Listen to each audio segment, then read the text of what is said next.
Assalamualaikum warahmatullahi wabarakatuh. Nama saya Nurul Farizah binti Zainal Abidin dari kelas CS2414A.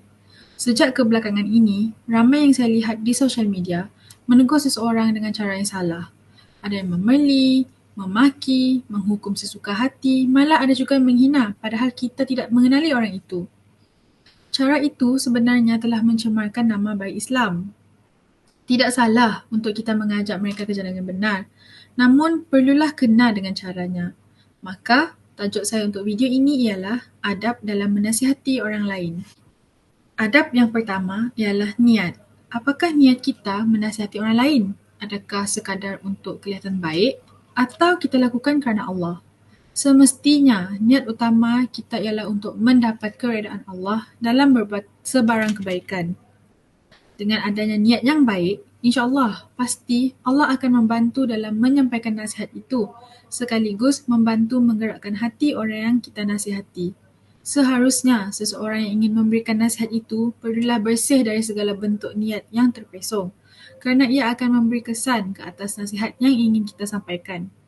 Janganlah menasihati seseorang itu hanya untuk menunjuk-nunjuk, tetapi tegurlah kerana ingin mengajak mereka ke jalan yang benar. Seterusnya, menjaga ukhuwah semasa memberi nasihat. Berusahalah menasihati tanpa diketahui oleh orang lain, supaya orang yang kita nasihati itu tidak berasa malu. Barang siapa yang menasihati seseorang dan hanya ada mereka berdua, maka itulah nasihat yang sebenarnya. Barang siapa yang menasihati saudaranya di depan banyak orang, maka perkara itu adalah perkara yang tercela dan mencelakan orang yang dinasihati.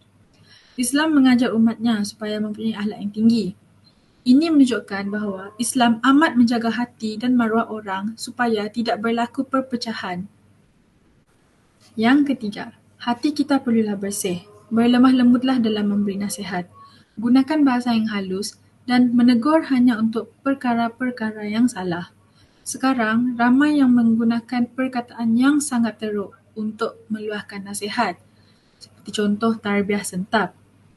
Sehingga perkara itu membuatkan hati orang terguris.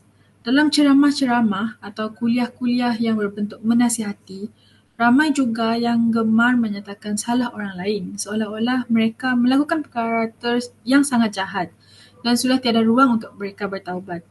Seharusnya, sebagai seorang pendakwah, nasihat adalah senjata utama yang perlu digunakan sebaiknya. Maka, mereka haruslah menyampaikannya dengan perkataan yang lemah lembut.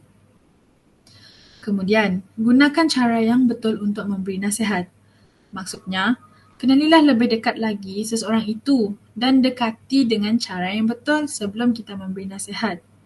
Dengan cara itu, kita akan tahu apa punca mereka bersikap sedemikian. Lalu, nasihatilah mereka dengan rasa kasih sayang.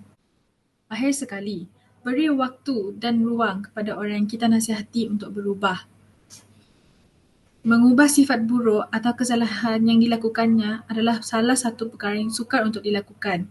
Semua manusia memerlukan masa untuk kita berubah. Janganlah kita memaksa mereka untuk berubah secara mendadak. Dalam mengajak orang ke arah kebaikan, kita perlulah bersabar dan berserah kepada Allah setelah kita mencuba.